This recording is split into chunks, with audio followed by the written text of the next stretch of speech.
So good evening everyone, and welcome to our Pharma Mid-Unit revision. This is my first PACademia lecture for this year, and it's great seeing you all. So for this Pharma, we'll cover weeks 1 to 3, so cell wall inhibitors part 1, part 2, and protein synthesis, both parts. And moving on, we're going to start with the first week. Now our session will be a mix of, first we'll ask questions, see where you guys are in the lectures. Then we're going to go through the concepts, and the concepts that are not really deep, we'll just go through them quickly, and the ones that are thick and need some revision, I'll go through them. All right, so cell wall inhibitors. So this is the first question. So a 70-year-old alcoholic male with poor dental hygiene is to have his remaining teeth extracted for subsequent dentures. He has mitral valve stenosis with mild cardiac insufficiency and is being treated with captopril, digoxin, and furosemide. The dentist decides that his medical history warrants prophylactic antibiotic therapy prior to the procedure and prescribes which of the following drugs? Yes. Amoxicillin, yes. You guys know why, or? Prophylactic? Yeah, they are prophylactic for dental procedures. All right. Yes. Please, some of your answer. All right, who'd like to read this question? Yes. A 70-year-old female is admitted to the hospital from a nursing home because of an acute change in mental status, fever, dyspnea, cough, and sputum production. Subsequently, a chest X-ray reveals a pulmonary infiltrate involving the upper lobe of the right lung. If the physician wants the antibiotic therapy to empirically include coverage for the Pseudomonas aeruginosa, what antibiotic will he choose? All right, yes. Piperacillin and tazobactam. You all agree? All right. We're going to look into why the answer is piperacillin and tazobactam. So those are from back questions, but there are other questions coming up. So first, I warn you guys with something familiar. All right, who would like to read this question? Reading, guys. Reading. Yes. A 55-year-old female is diagnosed with a severe respiratory tract infection. The physician prescribes piperacillin but decides to combine it with a beta-lactamase inhibitor to prevent bacterial resistance. Which of the following beta-lactamase inhibitors would the physician choose? Yes. C. Tazobactam? Yes, correct. Moving on. Would like to read this one?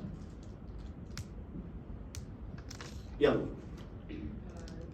32-year-old woman presents with a sinus infection resistant to a standard amoxicillin therapy.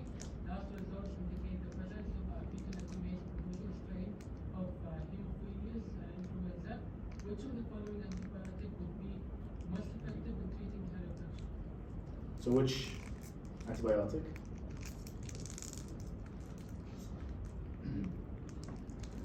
All right, it's the amoxicillin and clavulanic acid. And we'll look into why this is the answer. All right, moving on. Who'd like to read? I'll read it. Again? A 60-year-old hospitalized patient develops a severe soft tissue infection caused by methicillin-sensitive Staphylococcus aureus. The infection does not respond to natural penicillins. Which antibiotic is the best choice for treating this MSSA infection? Methicillin? Correct. It's methicillin sensitive. All right. Isn't it methicillin is not used anymore? Yes, however, for this case, it's just given methicillin since, it's just sensitive to methicillin. This question? A 21-year-old man presents to the ambulatory care clinic with an erythemomatous, swollen, painful left elbow. History is significant for untreated impetigo on his left forearm. A joint aspirate reveals gram-positive cocci in clusters. The physician begins empirical treatment with vancomycin while the organism is cultured. It is found to be methicillin susceptible. Methicillin is not widely used, but which of the following drugs? Which of the following drugs? Drugs could be used to treat this man's infection. Oxygen. Oxycillins. This is from the same family. All right. And last question. Would like to read again? Yeah. The primary mechanism of antibacterial action of the penicillins involve inhibition of Antibacterial action. Inhibition of beta-lactamase. Oh, no, like the thing itself is ketoglycan. Yes. So you all agree it's D? yes. Yes. All right. Now we're going to go through the lecture, and through the lecture we'll understand why the answers to those questions were the answers, and look into the beta-lactam family, and mainly the penicillins and its different families. Now, the beta-lactam, it's a cyclic amide, so it looks like this. It has a double bond with O and Mi group, and it has pharmacological features that allow to inhibit this peptide cross-linking. And if we move on to this, so first we have to understand the structure of a bacteria. So you guys took already the microbiology lectures and the PAC sessions. So a gram-positive bacteria has a thick peptidoglycan layer, but less resistance to antibiotics. So here we know that through these pictures we see that there's beta-lactamases and a thinner peptidoglycan layer, and this is an indication that this microorganism is a gram-negative bacteria. So they have thinner peptidoglycan layers, additionally an outer membrane containing those pores or porins, and they are more resistant to antibiotics, and we're going to see how some antibiotics avoid this resistance. All right, so we mentioned that the main action of penicillins are cross-linking, like it inhibits the cross-linking peptidoglycan chains, and the characteristics of beta-lactams are it has weakness, or beta-lactamases could easily cleave them, and they have unstable structures that we'll look into, and they're acid labile and immunogenic breakdown products. So what are those that I have just mentioned? First of all is this unstable structure, and by changing this R right here, we get the different types of penicillins that we'll look into, and this is the beta-lactam ring that poses the effect on the gram-positive bacteria mainly. Now let's break it down. So we have the structure, which is the 6-amino penicillinic acid, and it's the nucleus, or it is the core structure of penicillins. And then we have the beta-lactam ring, which is the key part for blocking or providing the action leading to the bacterial death. Beta-lactamases are the enzymes that cleave this beta-lactam ring and make it ineffective. And the penacoloic acid is the product formed after this beta-lactam is broken down by the beta-lactamases. This penacoloic acid is what we see in the adverse effects, and we'll look through them. All right. Now this is the penicillin structure. I think you've seen this in your PowerPoints before. So it binds to the transpeptidase and inactivates it, and we'll look into how this action occurs.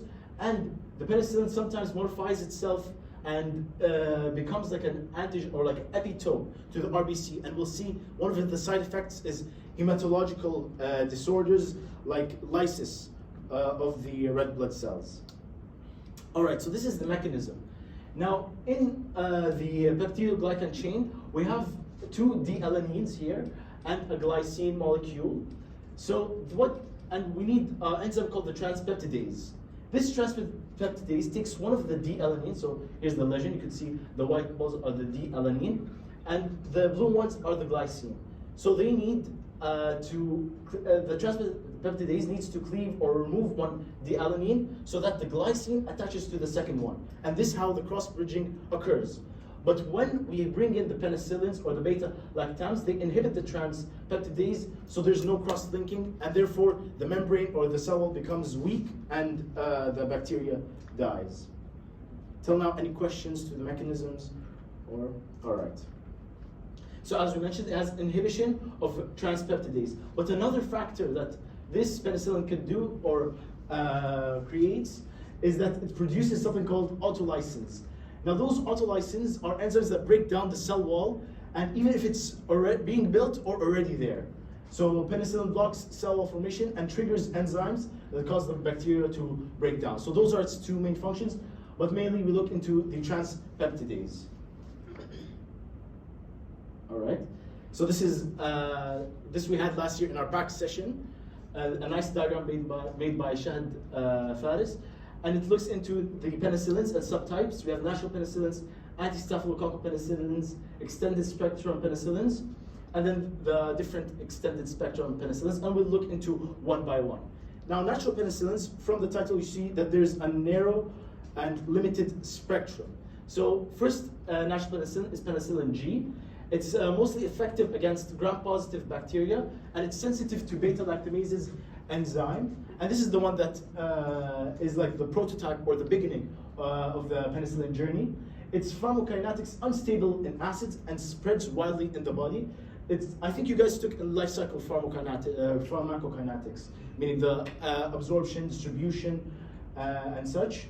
And quickly is removed by the kidneys, and it's either given by injection, intramuscularly, or intravenously. Bacterial resistance broken down by beta-lactamases and does not work well against gram-negative bacteria, since we've mentioned their structure. And the beta-lactam is destroyed in the stomach acid. That's why it's not given orally or by beta-lactamases, and turns into the penacoloic acid that gives its adverse effects. Now, we have other types of natural penicillins. We have the benzathine penicillin G, and the procaine penicillin G, and then the penicillin V. The benzathine penicillin G is absorbed slowly after an intramuscular injection, and then converted to benzyl penicillin. It's used when long-standing or low levels of antibiotic are needed, and it provides effect for 2 to 4 weeks. So whenever we have a bacteria that is long-lasting in the body, instead of using the first one, which is the penicillin G, we use the benzathine, since it has a long-lasting effect. And then we have the procaine penicillin. There's nothing much to know about it. It's just given as an IM injection or IV. And penicillin V, or phenoxymethyl penicillin, are oral forms. So we said that the penicillins are broken down by the stomach acids, correct? However, when given penicillin V, you could give it through oral tablets if people are afraid of needles, or to minimize needle stick injuries. So those oral tablets could surpass the breaking down in the stomach and provide its effect. All right, so mnemonics. To memorize all of it, you have great big victory. So G for penicillin G, B for benzathine, and V for the penicillin K.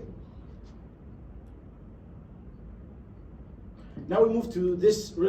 I think it's just one slide in your, or maybe two, in your PowerPoint. The anti-staphylococcal penicillins against the staphylococcal strains, and we have those which are the methicillin, which is discontinued, naficillin, oxacillin, cloxacillin, dicloxacillin. So I know it's a lot of names. I have mnemonics for them. What are their actions? They have anti-staphylococcal actions, and they resist the beta-lactamases that we've mentioned.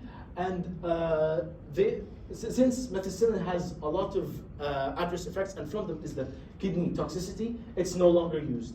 Now the spectrum, we said it's effective against the methicillin-sensitive Staph aureus, and we've shown it in the questions. However, strains like the enterococci and the methicillin-resistant are resistant to those medications. All right, to recall them, you could use it in this sentence. Meningitis, so M for methicillin, often needs clean drug formulations.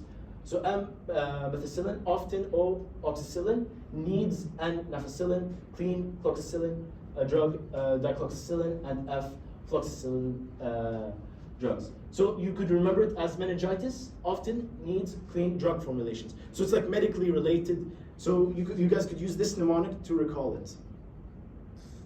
All right, now moving to the extended spectrum penicillins. By the way, any questions in the prior slides? All clear?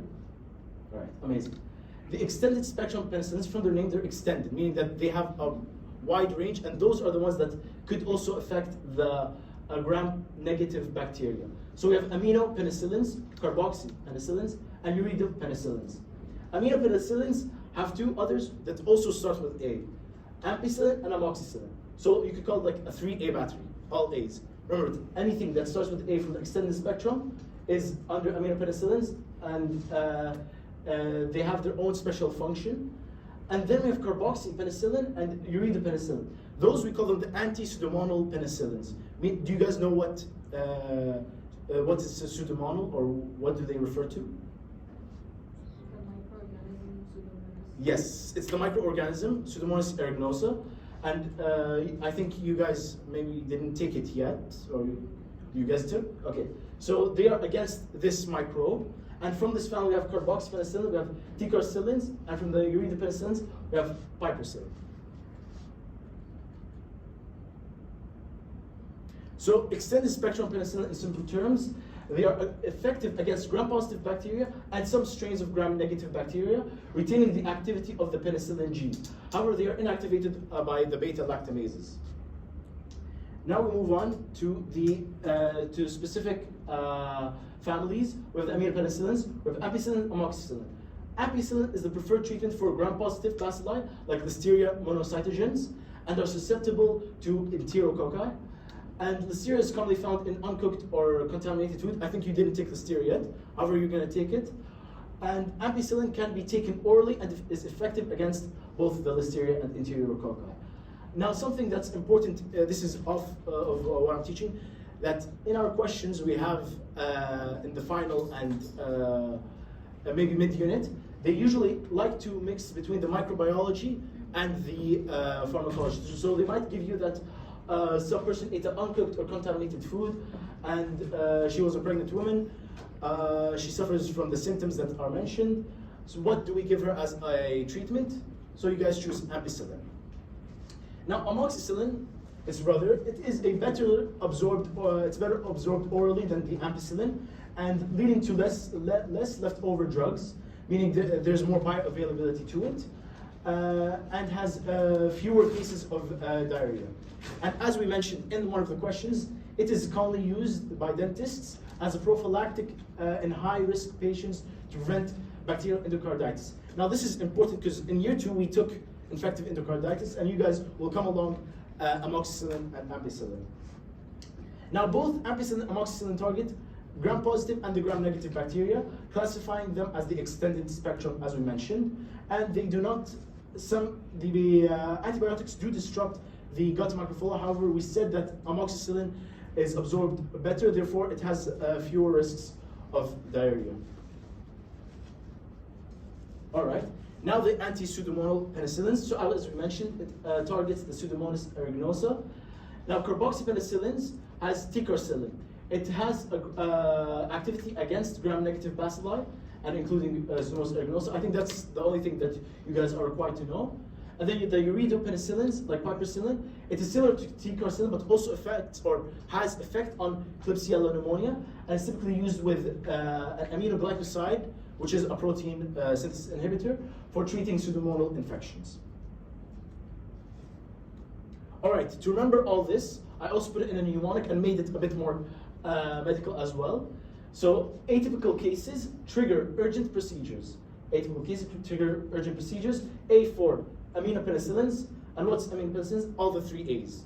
The ampicillin, amoxicillin, and then we have C and then T. So they're together. Cases trigger.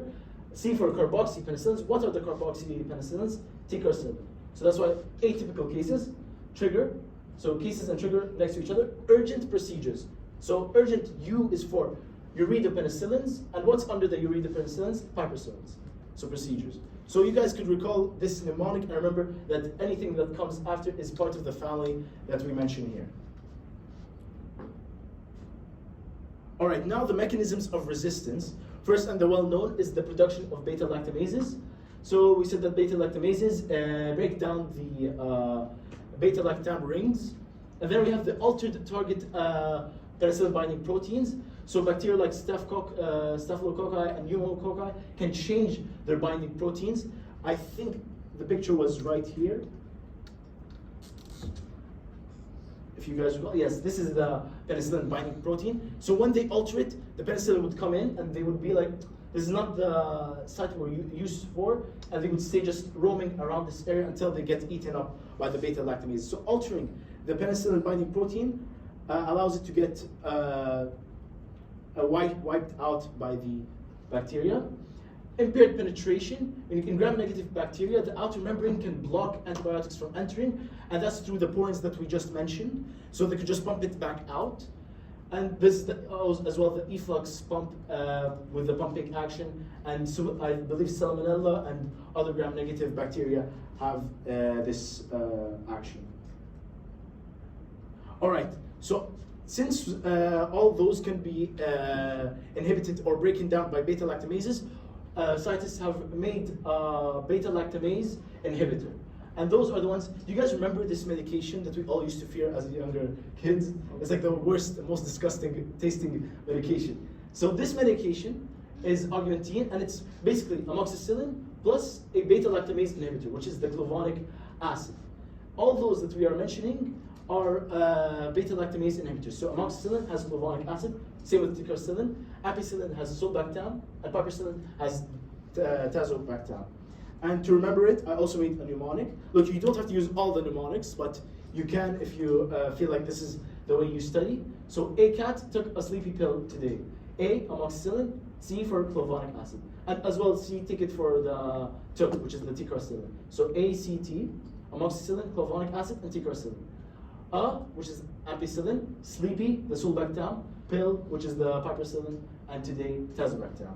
So you can remember this picture and recall the mnemonic and remember which amoxicillin pairs, which penicillin pairs with what beta lactamase inhibitor. Now for the general view of the pharmacokinetics, the absorption is that it's orally absorbed for many varieties, as we mentioned, and it's the penicillin V, the amoxicillin, the ampicillin, but many are taken as well through intramuscular injections. And most oral penicillin, except amoxicillin, are less effective when taken with food.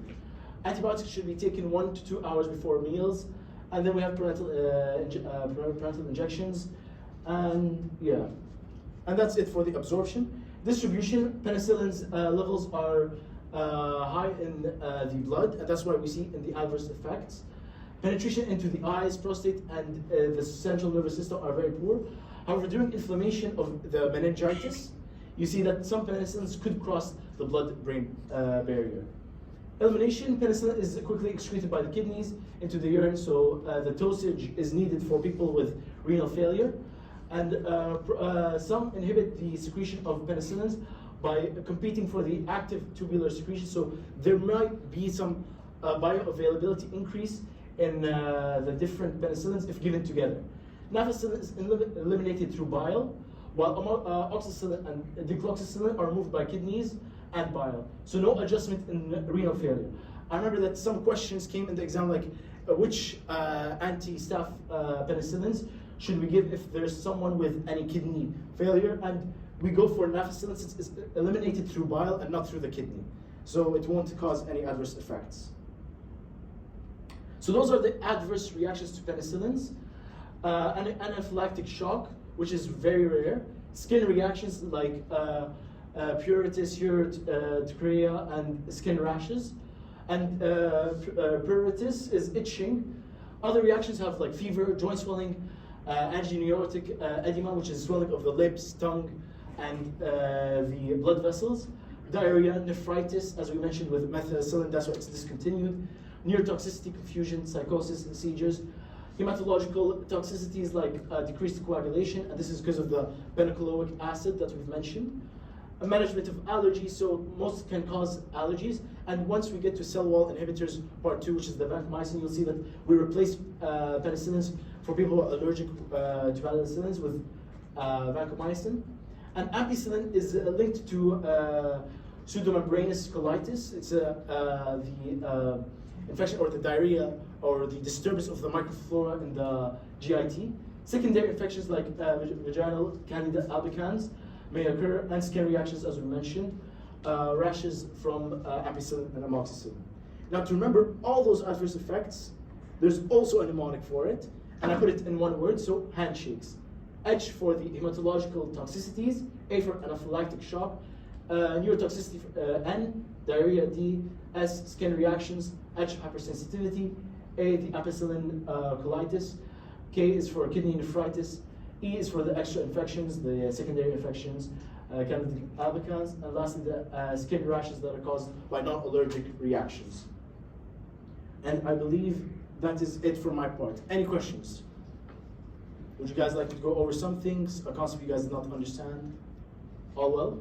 All right, so I give my mic to Goud with the second week and so on inhibitors part 2.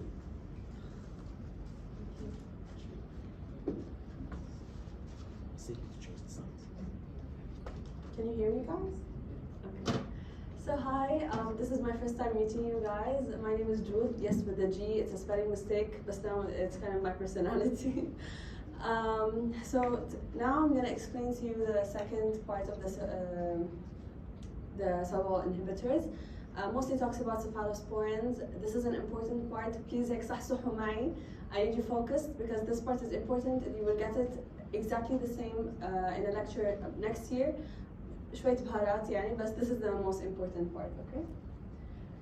So first, cephalosporins. So I put a heart between cephalosporins and penicillins because they're actually, because they like each other. Cephalosporins is a lot like penicillins. Even you will see later that there is like a 1 to 3% cross allergicity with penicillins.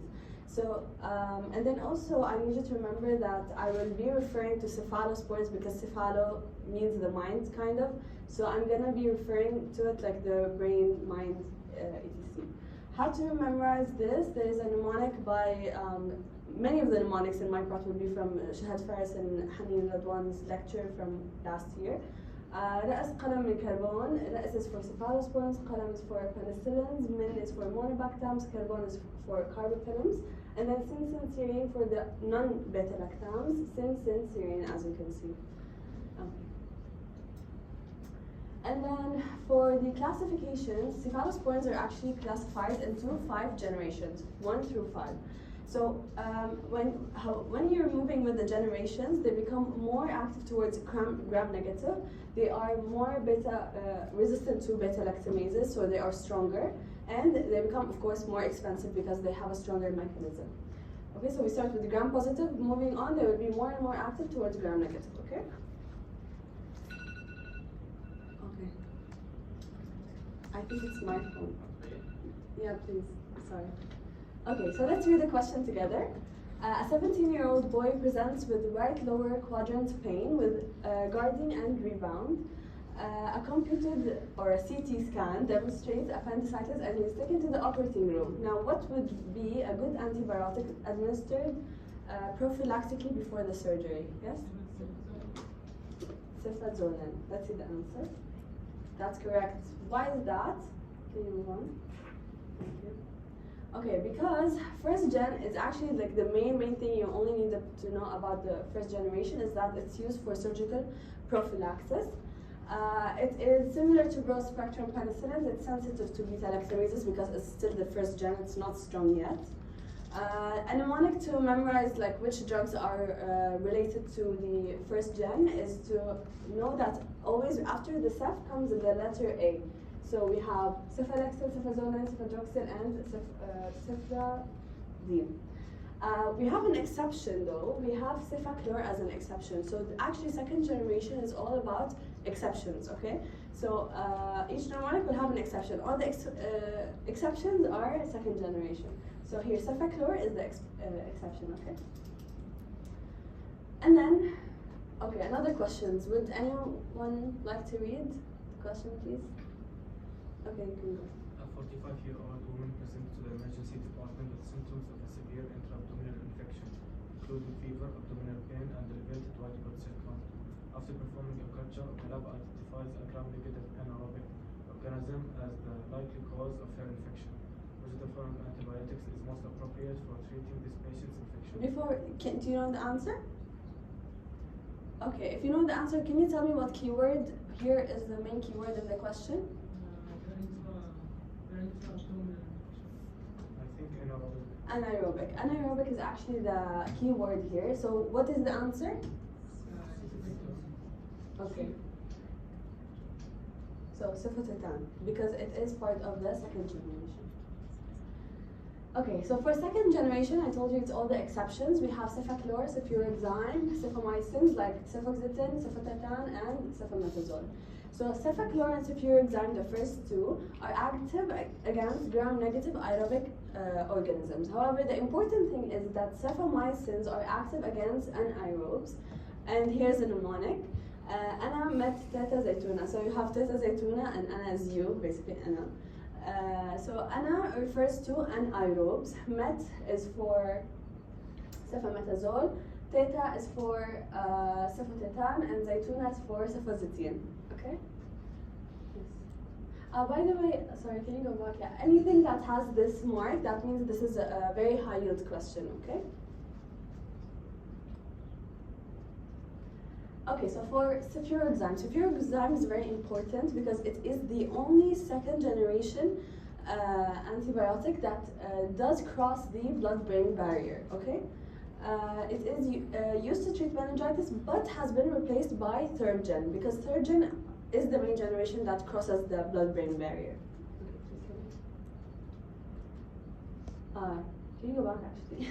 I forgot to tell you about the mindset. Furious mindset. Furious is for cefuroxime. Mindset refers to the cephalosporins, and that it crosses the blood-brain barrier.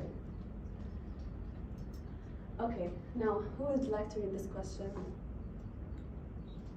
Yes, go ahead. A 19-year-old military recruit living in the army barracks developed a severe headache, photophobia, and a stiff neck, prompting a visit to the emergency room. A lumbar puncture revealed a diagnosis of bacterial meningitis. Which of the following cephalosporins is likely given to this patient? What's your answer? Is it C? Ceftriaxone, yes, because I just told you that the third generation is the main drug for crossing the blood-brain barrier, which means meningitis, basically. Okay, so third generation. The mnemonic for recognizing drugs as third generation is I am the one. You can see here is that all of them end in either I'm or the one, okay? Also, another exception is cefuroxime, because cefuroxime, we just said that it goes back to the second generation, right? So, BBB, blood-brain barrier, is 3 letters, right? So 3 is third generation. Used to treat most meningitis except caused by Listeria monocytogenes, which we know is by ampicillin. Ampicillin treats the Listeria meningitis, but third gens all meningitis except the one for Listeria. Why? It's because for ampicillin. Yes? In the previous question, why would cefuroxime be incorrect? Since it's because I just said that it has been replaced by third generation. So third generation is a more appropriate treatment. Okay?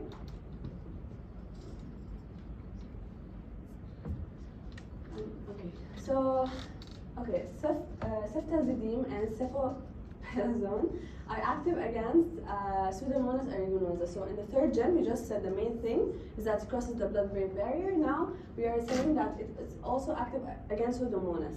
Like just Bara, my colleague Bara said, ticarcillin, piperacillin plus an aminoglycoside are active against Pseudomonas. So how do you remember that third gen is the one that is active against Pseudomonas?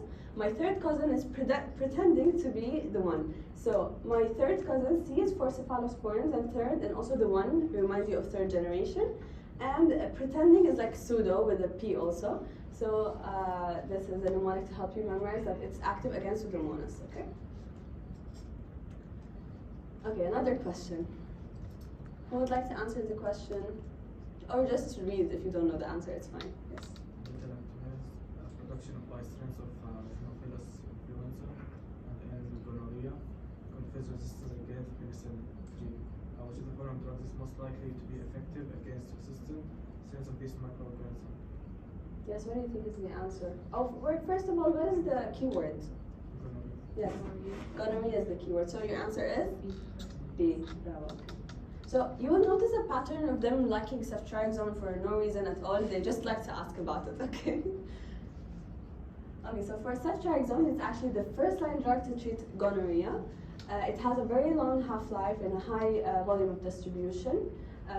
Of course, the volume distribution increases in septic patients. And the only cephalosporin that is excreted through the bile and into the feces. So mostly with excretion, it's mostly renally. However, you do have some exceptions, like here, ceftriaxone is the exception. It is excreted into the bile through the feces. Okay. For fourth generation, how do you remember fourth generation? By the word pi, or the, you know how pi equals to 3.14, right? So the last number is number 4. So as you can see also here, cefepime. So you can see here pi is a common thing in all fourth generation drugs. Active against Pseudomonas aeruginosa, like who we just said. Who did we just say that is active against Pseudomonas? Sorry? Well, yes, but from third generation, yes. Okay, and gram-negative organisms with multiple drug resistance patterns, because here we're reaching the end of the spectrum, so these are stronger, more active against a higher number of organisms which are drug resistant. And the last generation, the fifth generation, you can remember it by this picture. So you see someone rolling something, so the word roll will be in all fifth generations, and he's rolling a ball called MRSA. So actually, fifth generation are active against MRSA and BRSA, and in general, everything that is drug resistant. And as you can see, it's more active against gram-negative, because now we're at the end of the spectrum where there are stronger drugs. Okay, question. Should I read it and we try to figure it out together? Okay. So a 60-year-old man with a history of chronic liver disease is admitted to the hospital with a severe bacterial infection. The medical team needs to prescribe an antibiotic, but wants to avoid medications that require dosage adjustments due to the patient's compromised liver function. Which of the following antibiotics requires caution or adjustments in patients with liver disease? Who did we just say that is excreted through the liver? It's a drug they're asking about. Yes, ceftriaxone. Okay. So now we're going to talk more about the pharmacokinetics. So first we have absorption. All drugs of the cephalosporins are given IV because orally they have a bad absorption. For distribution, they distribute very well into the body. Only cephalosporins Gen 3 cross the blood-brain barrier. We just said that. And also cephalosporins actually cross the placenta, which as you can see is a very high yield thing. So the mnemonic is baby with a big head. So we just said head cephalosporins, and baby means that it crosses the placenta. For elimination, we said most drugs are renally excreted. So because they're renally excreted, we need the kidney to be functional so the drug can be excreted normally. If someone has a renal dysfunction, we have to adjust the doses. Will we increase the dose or decrease the dose? Why increase? Decrease, because the part that is excreting the drug is not working, so the drug will stay in the body, so we need to decrease the dose, right? Okay, so of course except ceftriaxone. Why? Because it's excreted through the bile into the feces, right? Yalla, quick question here. What's the answer? Anyone? Okay, I'll read the question. Patient's culture came out with Pseudomonas aeruginosa and goes hemodialysis. What would you give him? شو يعني hemodialysis? Sorry? Yeah, so we're basically the kidneys are not working, right? Also ceftriaxone, yes, because it is excreted through the liver, right? All other ones are excreted through the kidney, so we can't use them. Yeah, another question. Yes, please. A 37-year-old alcoholic is recovering in the hospital from pneumonia due to Haemophilus influenza. His treatment included the use of intravenous antibiotics. The nurse calls you to evaluate the patient as he returns from a visit from his buddy outside. The nurse tells you he smells like alcohol and he's flush, warm, and uncomfortable. You suspect a disulfiram-like reaction. What antibiotic was he likely treated with? Yes, what do you think? Yes. C. C? No, it's not. E? E? Cefamandol. Yes, I think you are correct. Yes, good job. Why is it? Because from the adverse effects, of course, there are many, as usual, but the two main ones I need you to focus on are disulfiram reaction and Stephen-Johnson syndrome. So how do you remember them? So first, we have Johnson's for baby's head. You know the Johnson shampoo, the famous one for the babies, right? So this is a mnemonic to help you remember that cephalosporins will induce a Stevens-Johnson syndrome. Another one is the disulfiram-like reaction. So what is the disulfiram-like reaction and why does it happen? Okay. So the disulfiram-like reaction, first let's understand the normal mechanism that happens in our body. We have ethanol or alcohol that enters into our body, and then we have alcohol dehydrogenase that turns it into acetaldehyde, okay? And then aldehyde dehydrogenase will turn it into acetate. Sorry. Okay. So what happens is there's a drug called disulfiram, which actually inhibits the aldehyde dehydrogenase. So this acetaldehyde will increase in our body, which will cause the toxic effect. Now, how does cephalosporins come into the picture? It actually does the exact same thing as disulfiram. So here, cephalosporins equals disulfiram. They're the same thing basically. So this is why it induces this disulfiram-like reaction. So alcohol heavy on the head. So to remember that alcohol, if a person drinks alcohol while taking this medication, we will have a disulfiram-like reaction. Okay, now monobactams. So yeah, you can just move on because there is nothing really here. Okay, so for monobactams, it actually resists beta-lactamases, so it's a strong one. Inhibits the cell wall synthesis by binding to the penicillin binding proteins. It is only active against gram-negative bacteria. Considered an alternative to aminoglycosides and the third generation, given IV renally as all drugs. No cross-allergicity with penicillin, so we can give it if they tell you there's a patient allergic to penicillin, what do we give for a gram-negative bacteria? You say monobactam. Adverse effects are really not that important, you can just read them. As you can see here, Drake says, as monobactam says, he doesn't want any negative energy. So he's mono, he's alone, but he's strong, and he doesn't like any negative energy around.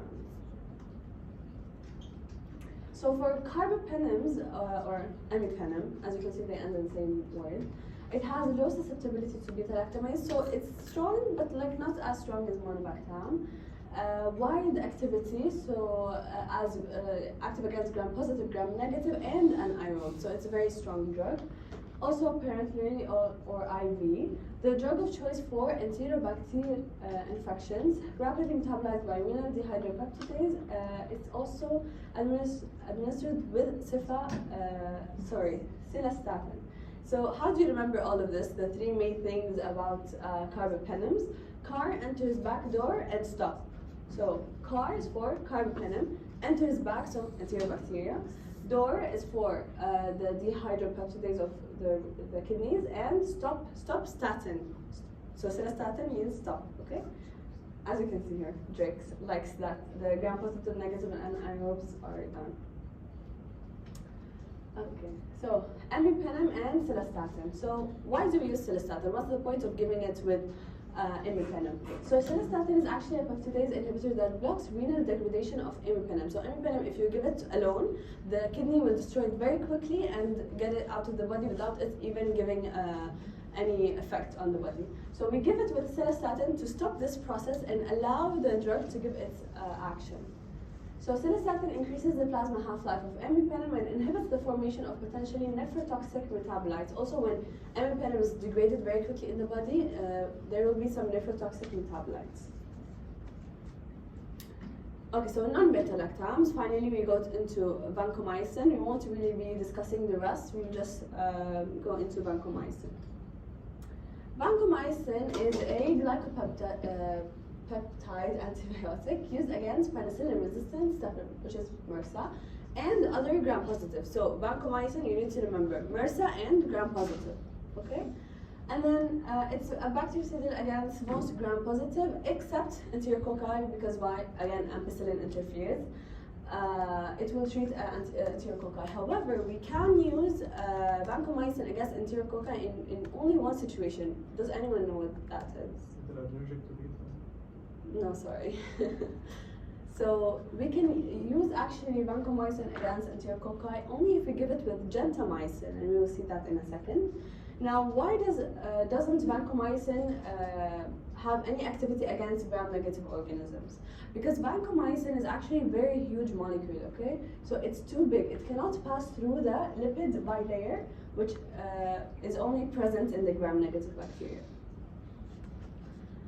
Okay, so how does it work? So vancomycin actually works by inhibiting the transglycosidase, and it also binds to the D-alanine.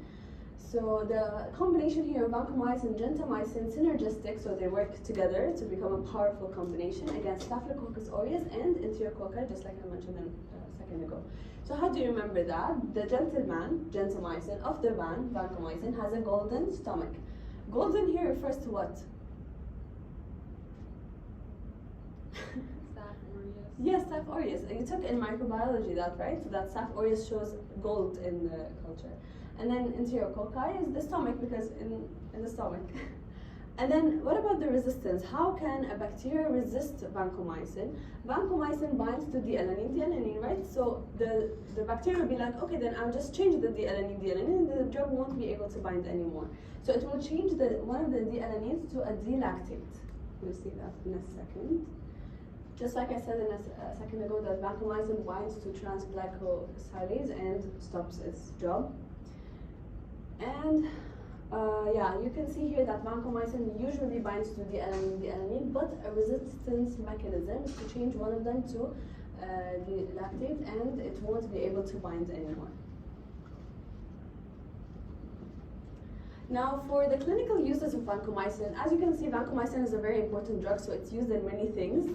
But there are some important things you need to focus on. So we just said that it is that works against MRSA in endocarditis or sepsis. It's used in MSSA if the patient is allergic to penicillin or cephalosporins. It's in the combination with gentamicin. We said that it will work against enterococci and staphylococcus, penicillin allergy, and then yeah, meningitis. Again, same things. There's one more thing. We just said that vancomycin actually is not giving orally, and only in one situation we can give it orally. Only if the bacteria is actually inside the stomach, so we will target it locally, okay? By giving vancomycin orally. So it treats enterocolitis caused by colostrum deficit. So if any drug makes or leads to colostrum deficit or C. diff, you will treat it with oral vancomycin. So for the, lastly, this is the last thing, for the adverse reactions of vancomycin, we have four main things. Phlebitis at the site of injection, so where you give the vancomycin will cause phlebitis. And then ototoxicity and nephrotoxicity are rare but do happen.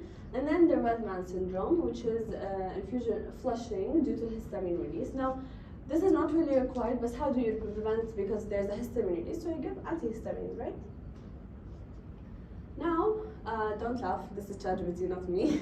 But I asked him to make a picture to help you remember the adverse reactions of vancomycin. So as you can see, he's a, can you press please? Yeah, so as you can see, he's a red man, so red man syndrome, ototoxicity, and nephrotoxicity. And you can see the man in the background, so this actually tells you that this is vancomycin. Yes, and that's it. Thank you so much, guys, for listening. And now I'll give the floor to my colleague, Shurooq. All right. How are we doing? Let's check in. Good? Better than you expected? You guys were overreacting a bit? طيب. طيب, my part is about protein synthesis inhibitors, okay? طيب, نستفتح كده بسؤال. Very easy question. I'm not asking about anything complicated. What is the following? Which of the following is the correct sequence of protein synthesis? Protein synthesis.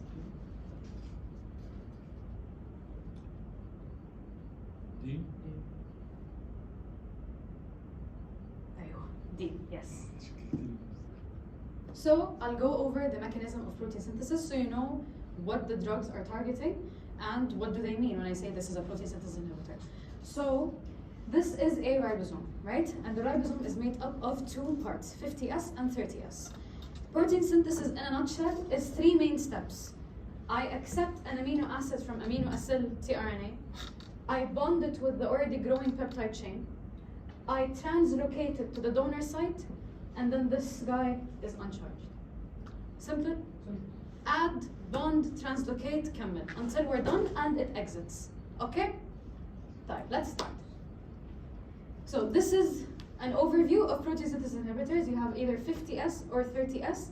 50S, like chloramphenicol, like macrolides and ketolides, glucosamines, streptogramines, linozolides. Then tetracyclines, or 30S is tetracyclines and glycosides.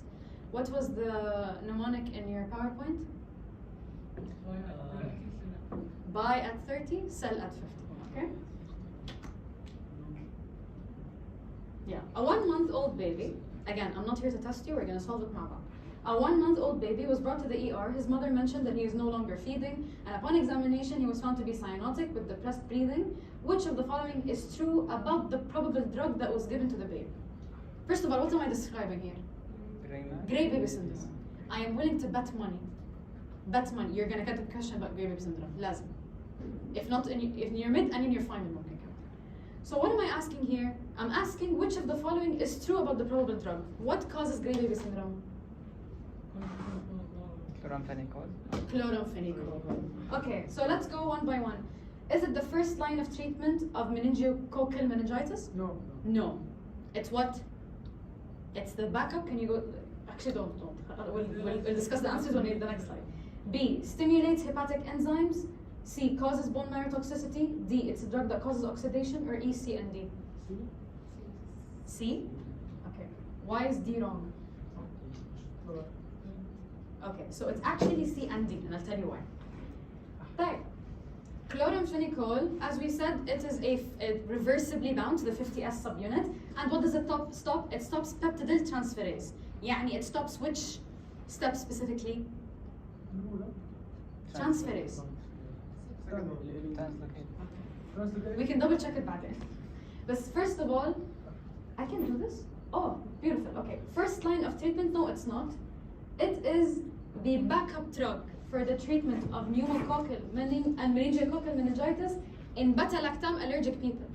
يعني not only is it not the first line, it is when only if the person has a beta-lactam allergy. Okay? And you can think of it this way because chloramphenicol من adverse effects ما شاء الله حدث ولا حرج يعني very toxic. It's حتى in adults at high doses it can cause issues. So why you said D is wrong? Why is it right? Because it causes the following. It can cause G6PD anemia. G6PD, and I have a problem in oxidation. That means when I give this drug, it causes oxidation, and the person cannot withstand oxidation. But that means it does. And the big thing about it, إنه كمان it causes bone marrow toxicity. Why? Our ribosomes and the ribosomes of bacteria sometimes can look similar. فthe drug يا حرام مش عارف, am I gonna kill this person ولا this? I'll do it on both. Since I'm affecting the bone, we're probably affecting the bone marrow, it can cause other kinds of anemia. Dose-related anemia and hemolytic anemia. Aplastic anemia is very rare, I don't think they will ask you about it. And the star of the show for chloramphenicol. If I want you to remember one thing or two things about chloramphenicol, is which subunit does it bind to and gray baby syndrome. Because as I said, you're gonna get a question about it. Gray baby syndrome, why does it occur? This was in your FYI slide, بس عشان تفهم. When the drug goes in, it is transformed into glucuronidate. This glucuronidate, for a newborn baby, a neonate, that's kidneys أصلاً are not fully developed, they cannot excrete it. And it becomes toxic when it accumulates. But it causes all of these syndromes. It depresses the breathing, it causes the baby to be cyanotic and causes gray baby syndrome. The drug binds to glucuronic acid. Okay. That's what they mean by glucuronidation. It doesn't turn to it. If I'm okay, can I have the slide عشان أتأكد من الشيء? Is it good that you printed it up? مركز معي. It was in the FYI slide, that's the thing. Hepatic, it undergoes hepatic metabolism to an inactive glucuronide. See, this is what I mean. Do you get my point? تمام? This is toxic for babies because they cannot excrete it. Okay? Hence, it causes baby syndrome, and this is a broad spectrum antibiotic. But again, when is it used? Backup for beta-lactam allergic people in meningococcal or pneumococcal meningitis. Okay? Next on. Question 3. List the 3 ways that bacteria can develop resistance to chloramphenicol. كل شيء. Change of the binding site. Okay, that's the one. ribosome. Okay, that's one. Efflux. Efflux. Here efflux لا. efflux قدام. هاي efflux ثاني. بس here in your slides بكسر اللي هي something to inactivate it, enzymes. Okay. You were gonna say that? طيب, okay. So the way you can think about it is 3 tiers: a door, security, and a lock. The door يعني the bacteria is decreasing any penetration of the drug أصلا. مش I want to be resistant to this drug مش هدخله. I won't let it enter. طب نفترض it enters. What's gonna happen? There's an enzyme to deactivate it. طيب, it got through the first 2 layers of security. It comes to the site alteration. Bacteria مغيرة السايت. غيرت الكالون. It changed the lock. When the antibiotic comes to bind to the site, it won't work anymore. 3 tiers go from outside the bacteria to inside. يا إما it stops penetration, يا إما it deactivates it when it enters, يا إما it changes the site alteration ونشوف هتعمل إيه فين. It won't do anything. خلاص. The drug is no longer viable. Next. Someone read. Safe read. Yep. A 34-year-old woman, after a hike in the U.S. forest, noticed a tick, and after the emergence of symptoms, she was diagnosed with Lyme disease. She was prescribed an antibiotic, but noticed she was not getting better. When questioned by her GP, it was found that she takes the medicine with dairy-heavy foods. Which drug did she most likely take? E. Who says E and who says something else? Who says E? Who says something else? Think out loud, and I want to hear the mistakes. D? B? B? Some of you said B, صح? Yeah. B. Yes. Who said E? Safe, right? Sorry. Did anyone say D? You said D? Anyone say C? You said C? طيب. One second. So we all agreed that penicillin G is not one of them, صح? I'm looking for a drug that gets inactivated with dairy. Did I mention this about chloramphenicol? No. But what stays? Either it's tetracycline or doxycycline or both. Doxycycline is part of I can't hear you.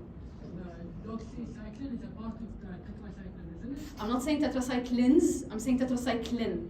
Tetracyclines is a big, it's the title, and then you have short acting, intermediate acting, and long acting, صح?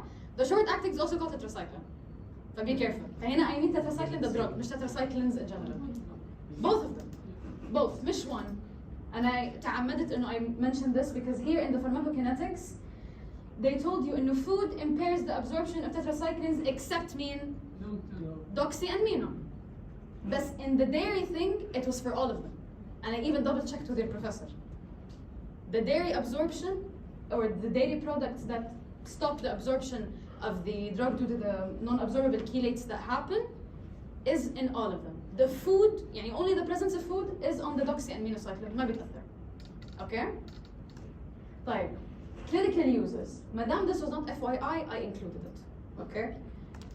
They are used in the following. Rocky Mountains have ticks that charmingly chase mycoplasma. Rocky Mountains, rickettsial diseases in Rocky Mountains. Mountains have ticks, صح? Ticks cause Lyme disease, if you guys don't know this. Ticks cause Lyme disease, which is why in the question, and I'm عملت لكم لفة وديت لكم US forest, and she got bit by a tick, she has Lyme disease, all to scare you. انت في الآخر all you needed is the dairy thing. Okay? Rocky Mountains rickettsial diseases have ticks, Lyme, that charmingly chase chlamydia and cholera, mycoplasma bacteria. Okay? Now, what is the mechanism of tetracyclines? They are reversibly bound to 30S. What does it stop? It stops the new addition of an amino acid. So it stops the chain elongation. And this means, so you can see the betrayal in the amino acid tRNA's eyes. Laugh at my meme system. Okay? Okay, I'll read this one. A 6-year-old girl presents to the pediatric clinic with a 3-day history of fever, ear pain, and difficulty hearing in her right ear. Upon examination, she is diagnosed with acute otitis media caused by microrevision, gram positive, catalase negative, and alpha hemolytic bacteria. The pediatrician considers starting antibiotic therapy, and a medical student, Allah yasamahu, suggests doxycycline. What do you think? Is this a good decision or a bad decision, and why? لا.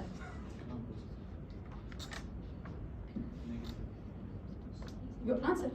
I mean, like, it's gram positive, so I don't think we need like broad spectrum. Do we? Well, Why would I not need it? خليني أكمل معك على نص الخط. because like pretty sure like the narrow spectrums also affect gram positive generally. So like Okay. So you think A is wrong? yeah. Okay. طيب. Does anyone have a confident answer? طيب. B looks nice. Now? B. B looks nice. The medical student is wrong because it can cause photosensitization. Then you have the medical student is wrong because it only covers gram negative, and none of the above are correct. None of the above are correct. None of them. هو لنا كريم صح؟ Now? That's the microcycle, not doxy. Right? Okay? Let's move on. I'll tell you the explanation. First of all, tetracyclines, as you said, are broad spectrum antibiotics. And I just wanted you to revise micro in your head, but it can cover this. A is not wrong in the sense إنه it can't cover, but it's wrong in the reasoning. Okay? Why is this a wrong decision? Because she's 6. What's the most important adverse effect about tetracyclines? Bone deposition in children. It is contraindicated in any child under 8 years old. And every time من هنا ورايح, take it as a rule, kind of يعني, anything related to contraindications, pregnancies and babies, memorize it. They are high yield and they are very clinically important. Okay? But let's go back to the explanation. So first of all, it covers the spectrum. Second of all, tetracyclines are associated with staining of teeth and is limited in pediatrics. The photosensitization is for demeclocycline, which is the one that's used for what? Acne. The girlies here will know, okay? So demeclocycline, acne. The rest, it's mostly used for acne. طبعا it may be used for something else, I'm not sure. But photosensitization was not for doxycycline, okay? And then you have the other adverse effect, gastric discomfort, you have vestibular reactions and pseudotumor cerebri, and hepatotoxicity. Pseudotumor cerebri could also be a good adverse effect to remember because it's special, you know what I mean? طيب. Moving on. Heba. A breastfeeding mother who has recently given birth via C-section came to the ER when she noticed her incision red, swollen, warm, has been releasing a yellow-looking substance. Which of the following should not be given? Should not be given. حجبيها. Should not be given. What is the thing that's flashing in your eyes about this question? It should be. Incision red. Okay, breastfeeding. She's a breastfeeding mother. يعني whatever drug she can take can go to the baby. D. لا. Is it B? C. C. C. It's minocycline. Okay? لا ثانية واحدة. Okay. Contraindications tetracyclines other than kids under 8, also breastfeeding mothers, because they can heavily go into the breast milk and again do the same adverse effect, deposit in the child's bones, stop it from growing and cause teeth stain. Kids under 8 and breastfeeding mothers for tetracyclines, okay? The other 2 I researched just to be sure, they can go into the breast milk but for very little amounts and it won't affect the baby. يعني they just monitor, okay? But is that something red here? Oh, brought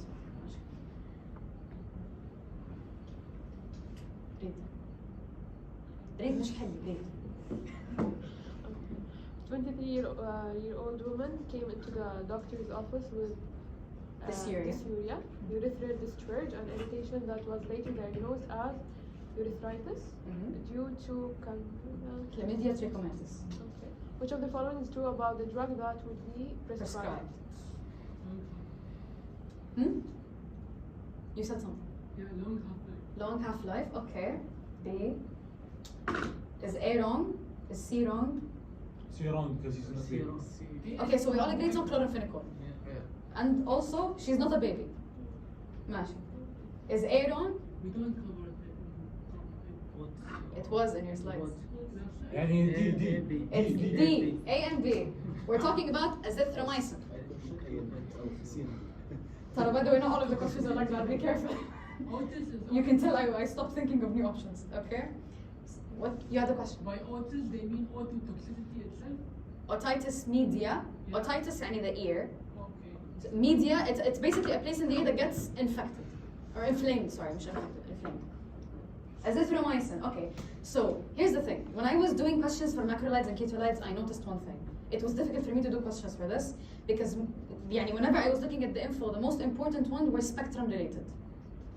فإريثروميسين, clarithromycin and azithromycin, I'd say يعني stress on their spectrums لأنه it was stressed on more compared to the other protein synthesis inhibitors. فإريثروميسين, what's the خلاص نيجي بعدين في question إريثروميسين. فهير preferred therapy for urethritis caused by chlamydia trachomatis. جبتها من السلايد. The adverse effects otitis media is caused by both erythromycin and azithromycin. And the big thing about azithromycin is it has a long half-life. Yani it's very convenient to give. You don't have to give it every time, you don't have to give it multiple times a day. That's the big thing to remember about azithromycin is that it has the longest half-life, 3 days. Okay? And غير chlamydia trachomatis, it's also preferred to give مع either clethro or azithro in tuberculosis. Okay? Again, stress on the spectrums. Question 8. A 34-year-old man came in with dysuria, fevers, chills, and perineal pain. He was diagnosed with infection of the prostate, inflammation of the prostate, due to an atypical infection. Which of the following is the best treatment? A. Yes. Erythromycin goes everywhere in the body, except the cerebrospinal fluid. Here they go. Erythromycin distributes well to all body fluids except CSF, which means you can give it in inflammation of the prostate. Okay? All 4 drugs concentrate on the liver. And yeah, طيب, if for some reason I still want to give erythromycin and there's an infection like meningitis, how will I give it? What was the name of the mode of intrathecal? Basically a needle somewhere in the spine. Okay, so that can go directly into the CSF. Next. Okay, compound questions. Which drug is used when there is resistance in macrolides? Macrolides are azithromycin, clarithromycin, and erythromycin. Erythromycin, clarithromycin, and azithromycin. clarithromycin. طيب, I mentioned the 3. في واحد أخوهم. Telithro. Telithromycin is used when there is resistance in macrolides because it is a ketolide. It's the only ketolide. Okay? طيب, what is the adverse effect of that drug?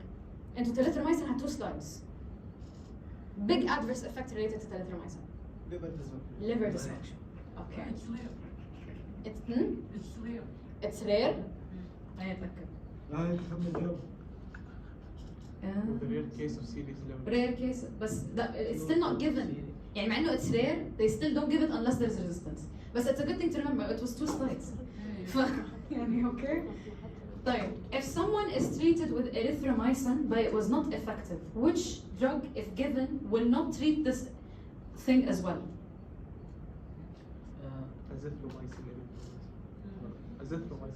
وين azithromycin؟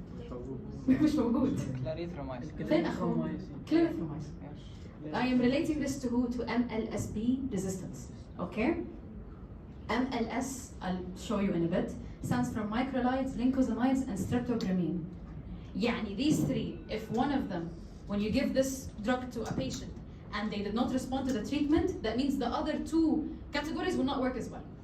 Why? Because they all bind to the 50 as supplement. Okay? طيب. Yeah, severe rare hepatotoxicity, which has limited its use. Okay? It can also cause prolonged QTC intervals. Good to know. I don't think they will go into that much detail. But here's the thing, interestingly, about telithromycin, or مش telithromycin, about macrolides and ketolides in general, they are irreversibly bound. يعني when they attach to the ribosome in the bacteria, مش بس they halt its protein synthesis, لا, they don't go away. يعني this bacteria will no longer be there. Okay? Next. Explaining question 11. Okay? طيب, MLS B يعني Macrolides, lincosamines, and streptogramines. Please tell me some of you know this film. You have to. Yeah. Okay, so basically, Okay, long story lincosamines. short, this film has the actor playing three triplet brothers. For MLS, right? Macrolides, lincosamines, and streptogramines, since they all bind to 50S subunit, they will all have the same resistance. Like, other than MLS, what are other ways that they can be resistant? أولاً, reduced permeability. We have the door again, right? Then you have active efflux. Whenever I would read active efflux, this is where active efflux came in, okay? Whenever I read active efflux, this is exactly how I would imagine it. Imagine someone at the cell membrane just اطلع برا, okay? And then pink means gram what? Positive, right? This is because there is an enzyme that's released from Enterobacteriaceae. I didn't stress on it that much because it's fine, but just remember that there's an enzyme released from this bacteria that also stops the function of macrolides, lincosamines, and streptogramines. نعم؟ شو اسمه الفيلم؟ شو اسمه ايش؟ الفيلم كده رضا. Okay. Okay. يلا. Can you read? A 45-year-old woman was diagnosed with MRSA and was treated with one of the following antibiotics. A couple of days later, she developed severe abdominal pain, watery diarrhea, mild fever, and nausea, and was diagnosed with enterocolitis due to C. diff. Who did it? Who's the culprit?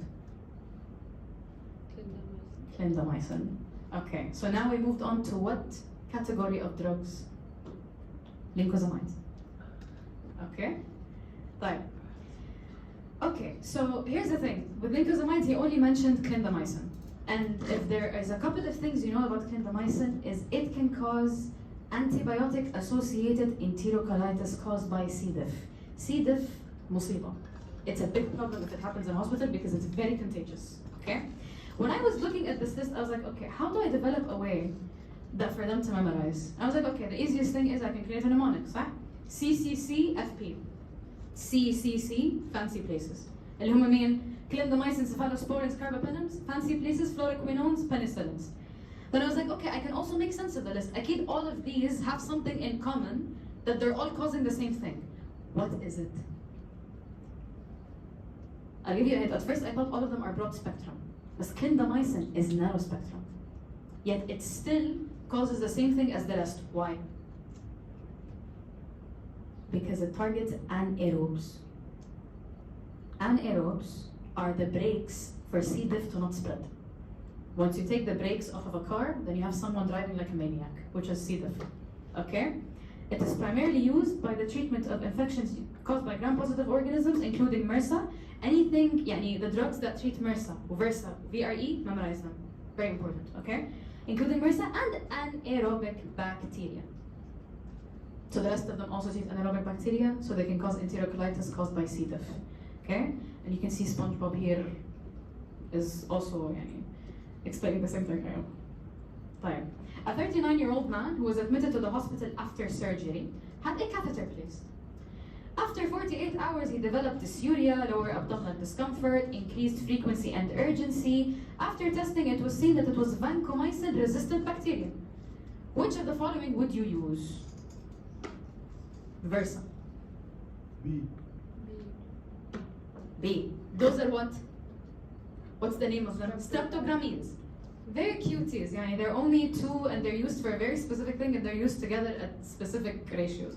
So danfopristine is given at 7 is streptogramine A and interferes with peptidyl transferase. The other one interferes with the chain elongation. And both are given against very narrow spectrum gram-positive cocci, Versa, and VRE. That's all they're good for. Okay?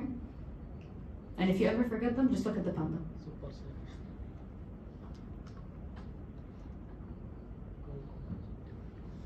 Someone read. Muhammad read. أنا يلا read. Okay. A patient with a respiratory infection caused by Moraxella catarrhalis susceptibility testing reveals that the isolate exhibits MLSB resistance. Which antibiotic is more likely to be effective? Effective. I need something that's not related to MLSB resistance. A مثلا. Is it D? A is what? خلينا نمشي واحدة واحدة. A is according to which category? Streptogramines. It's part of the MLS. يعني مش A. It's D.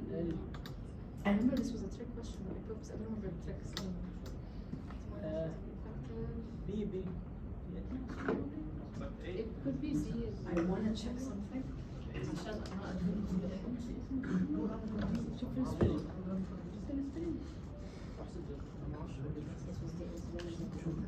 Oh, I remember the trick. Okay, so which one of you said D and which one of you said the other one? Which one of you say linezolide? Which one of you say telithromycin? مين بيحكي linezolide؟ مين بيحكي telithromycin؟ أنا قلت linezolide. لا أنا قلت Okay, so you're saying linezolide, صح? طب why? Okay, I'll tell you why. Because I'll show you here. مبدئيا telithromycin does not cover Moraxella catarrhalis.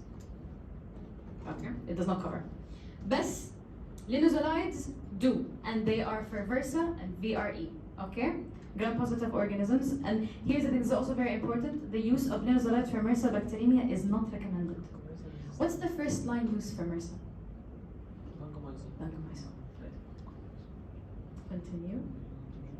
Someone else say, تفضل. A 35-year-old man was seen with aspiration pneumonia in which the causative agent was an anaerobe. Which of the following treatments will not work? Which won't work?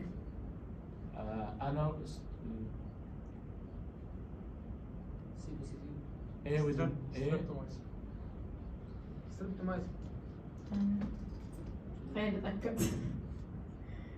Okay, so this was, if I'm not wrong, this was about what clindamycin, I think. Again, I want to double check.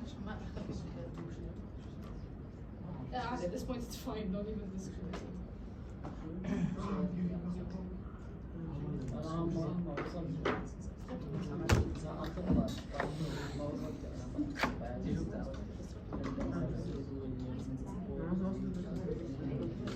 Yeah, okay.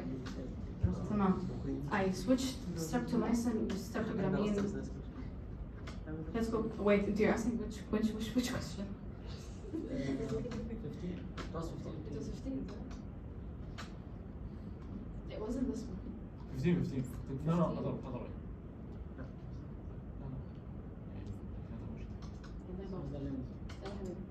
Okay, so it is C. Streptomycin is, according to who? Aminoglycosides.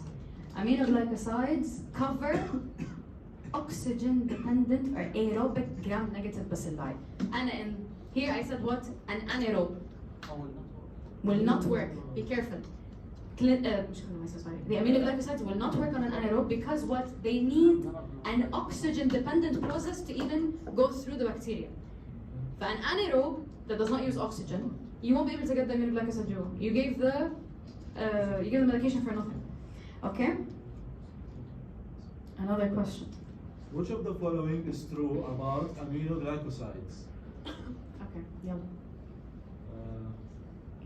C. It binds reversible to 30S. No, it's irreversible. Notice I put an eye emoji on the general. D.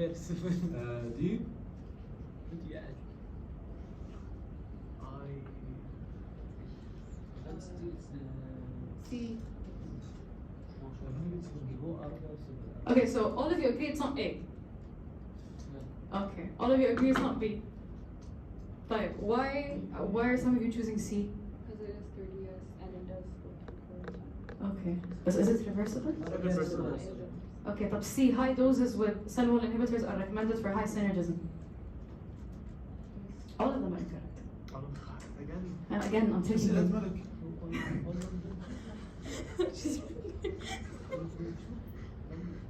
Okay, so first of all, the highly aminoglycosides are very, they love water. Okay, they're very related to water. And anything that's hydrophilic won't go to the CSF, صح?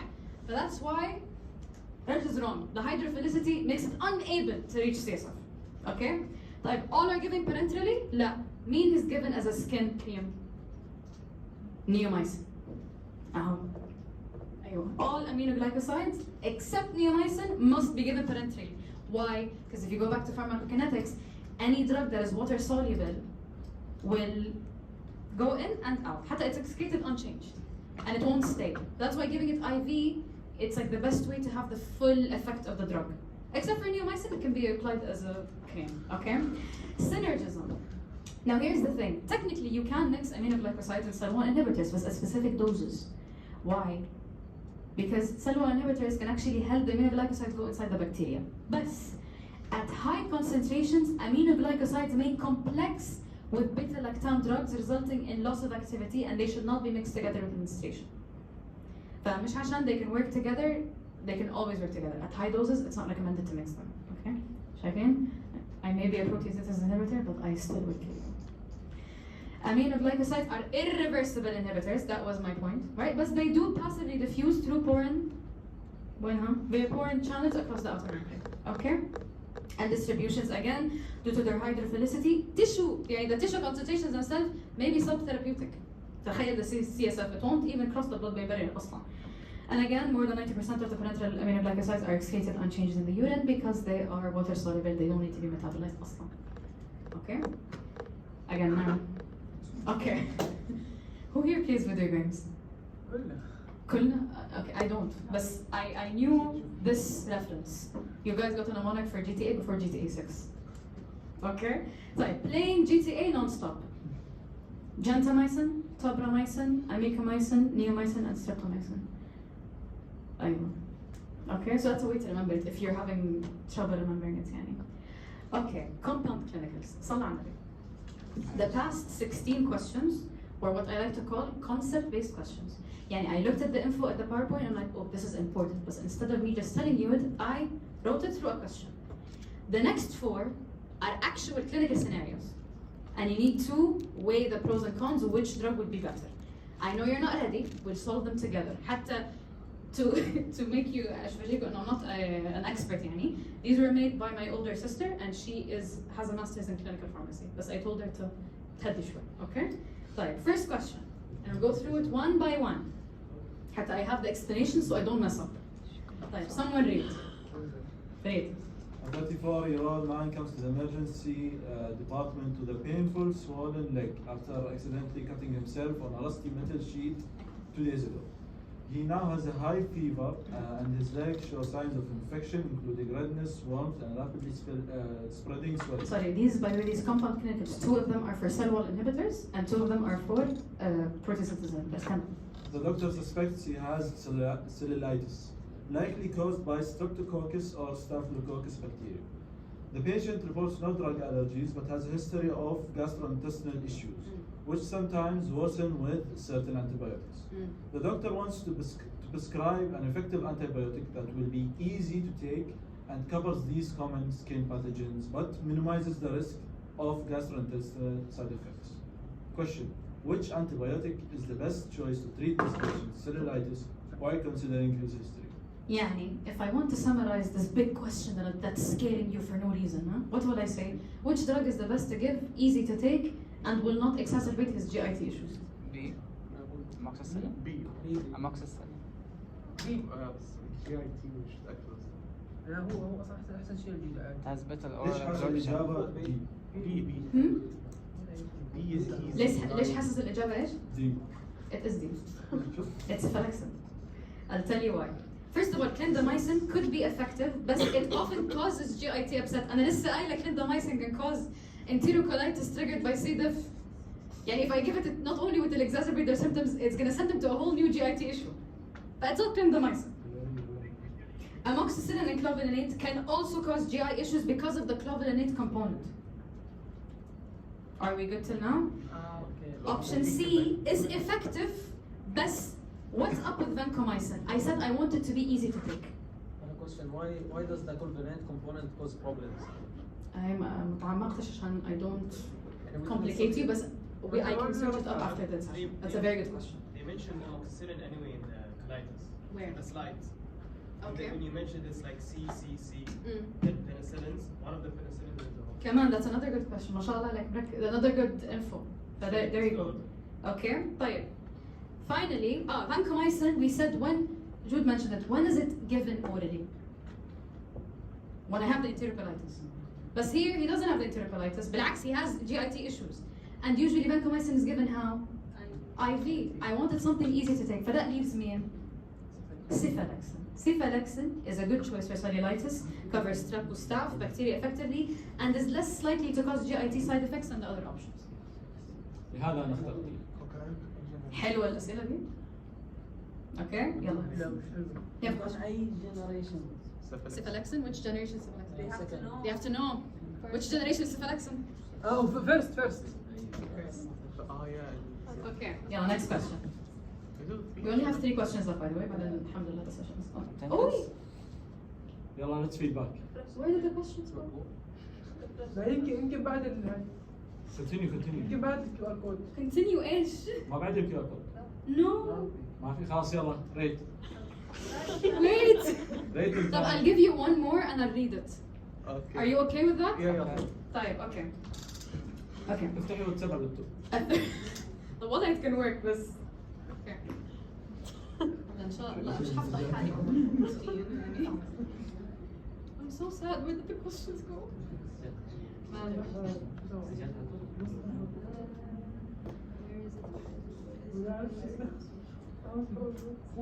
كوبي بعدين حطيها في نوت باد وفول سكرين. معلش بس technically.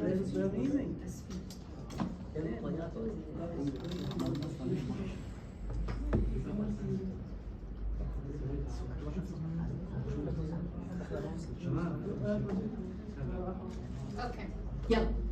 A 32-year-old male presents to the clinic with a 4-day history of high fever, chills, and a generalized rash. How? He mentions a recent camping trip where he was bitten by several ticks. On examination, he has particular rash on his extremities and is showing signs of dehydration. The lab tests reveal thrombocytopenia, elevated liver enzymes. A rapid test for Lyme disease is negative, but the clinician suspects a rickettsial infection. Question: what is the most appropriate treatment for this patient's suspected condition? Doxycycline? Shatter. Yes! Why? Because we said, right? Rocky Mountains have ticks that chase charmingly mycoplasma. A rickettsial disease is here, the rickettsial infection is in the spectrum of doxycycline. But let's look at why the others are not right, okay? Ceftriaxone is not effective against rickettsial infections. ولا azithromycin, ولا metronidazole. None of them are within the spectrum for rickettsial infection. Okay? Now, do I think you're gonna have these questions in the mid? No. Do I think they may come in the final? Bigger chance. يعني you usually have clinical scenarios like these with labs that we didn't understand عادي. But the point is, don't be scared of such a question. في الآخر هو عايز يقول لك إنه this person has an infection related to rickettsial مدري شو. Okay? What's the best antibiotic? Okay? Any questions? I'll come back to your question after the session. Anything else? Are you guys feeling a bit better? لا. إن شاء الله you'll feel better, okay?